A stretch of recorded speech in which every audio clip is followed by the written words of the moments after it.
বীরভূমের রামপুরহাট ২ নম্বর ব্লকের হাসন ২ নম্বর গ্রাম পঞ্চায়েতের অন্তর্গত মাজিরা গ্রামে দেখা গেল এক অভিনব রাজনৈতিক পালাবদল। সিপিএমের প্রভাবশালী সদস্যা মমতাজ বেগম ও প্রাক্তন শিক্ষক কাজল মাস্টারের নেতৃত্বে শতাধিক পরিবার এদিন আনুষ্ঠানিকভাবে তৃণমূল কংগ্রেসে যোগ দিলেন। উক্ত অনুষ্ঠানে উপস্থিত ছিলেন রামপুরহাট ২ নম্বর ব্লক তৃণমূল কংগ্রেসের সভাপতি সুকুমার মুখার্জি। এই প্রসঙ্গে সুকুমার মুখার্জি বলেন, মানুষ মুখ্যমন্ত্রী মমতা বন্দ্যোপাধ্যায়ের উন্নয়নকে ভরসা করে আমাদের দলে যোগ দিচ্ছেন। মাজিরা গ্রামের বহু বছর ধরে অবহেলিত মানুষেরা এখন উন্নয়নের স্বপ্ন দেখছেন, তাই তারা তৃণমূলে আসছেন স্বতঃস্ফূর্তভাবে। আমরা তাদের স্বাগত জানাচ্ছি এবং প্রতিশ্রুতি দিচ্ছি এই উন্নয়নের ধারা আগামী দিনেও বজায় থাকবে। আমি তৃণমূল কমরেড পার্টিতে যোগ দিয়েছি। মমতা ব্যানার্জি স্কুল প্রকল্পে কন্যাশ্রী রূপশ্রী এখন দিয়েছে, এখন ওনার খুব ভালো, সেই জন্য আমরা এখানে যোগ দিয়েছি। আমি মোহাম্মদ আমজাদ আলী, চানপাড়া উচ্চ বিদ্যালয়ের ভারপ্রাপ্ত শিক্ষক।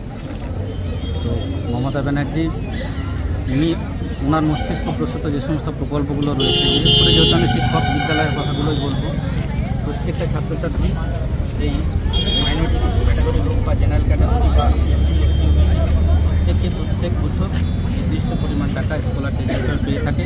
এছাড়াও মেয়েদের জন্য কন্যাশ্রী এবং স্কুল পাস করার পর যখন 18 বছর বয়স হচ্ছে তাদের বিয়ের জন্য যাতে তাদের বাবা মায়ের কোনো অসুবিধা না হয় তার জন্য রূপশ্রী প্রকল্প দিচ্ছে।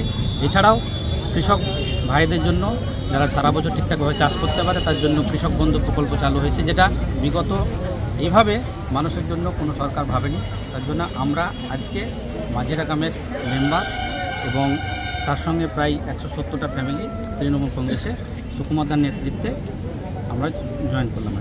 আজকে বিগত পঞ্চায়েত নির্বাচনে সিপিএমের প্রতীকে জিতেছিলাম, আজ থেকে আমরা সুকুমারদার নির্দেশে এবং রামপুরহাট 2 ব্লকের তৃণমূল কংগ্রেসের তত্ত্বাবধানে তৃণমূলে জয়েন করলাম।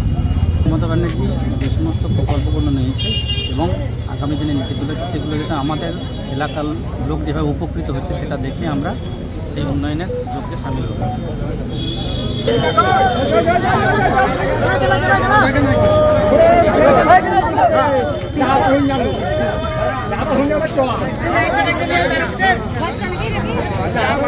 কিডনির সমস্যায় ভুগছেন, মানে kidney stone, renal stone, prostate সমস্যা, প্রস্রাব কম হওয়া, পা ফুলে যাওয়া, প্রস্রাবের সাথে রক্ত পড়া ইত্যাদি? আর চিন্তা নেই, চেন্নাই থেকেই দুর্গাপুরে আসছেন ডক্টর অরুণ কুমার বালাকৃষ্ণন 13 এবং 14 জুন, যিনি অলরেডি 40 বছরের অভিজ্ঞতা সম্পন্ন। শুধু তাই না, ডক্টর নবীনাথ মোহনজিও আসছেন। আপনারা যে কোনো সমস্যার জন্য আজই যোগাযোগ করুন স্ক্রিনে দেওয়া নাম্বারে, অথবা চলে আসুন ওম ডায়াগনস্টিক সেন্টারে, যেটা আছে Durgapur city centre Bengal Ambuja housing কমপ্লেক্সে। এখানে প্রত্যেক মাসেই ডক্টর অরুণ কুমার বালাকৃষ্ণন এসে থাকেন, তবে এই জুন মাসের জন্য আপনারা আজই ফোন করে নাম নথিভুক্ত করে নিন।